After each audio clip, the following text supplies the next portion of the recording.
பிரச்சனை முடியல. மறுபடியும் அந்த கட்டெல்லாம் உடைச்சிட்டு அந்த ஒரு ஆன்மா அந்த இடத்த விட்டு வெளியிலயும் வந்திருக்கு. வெளியில வந்து பெரியம்மா இவங்களையும் பொசஸ் பண்ணிருக்கு. இந்த இடத்துல நீங்க யோசிக்கலாம், என்னடா இத்தனை கட்டு போட்டும் அந்த லாரி டிரைவரோட ஆன்மா எப்படி வெளியில வருது அப்படின்னு.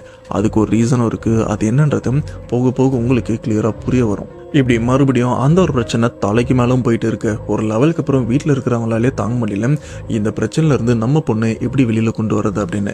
கடைசியா அவங்க யோசிக்கிற விஷயம், பேசாம இப்படி பண்ண என்ன, நம்ம குலதெய்வம் காலபைரவர், பேசாம அவரோட கோயிலுக்கே போயிட்டு இந்த ஒரு விஷயத்த சரி பண்ணிடலாம் அப்படின்னு அவரோட கோயிலுக்கும் போறாங்க.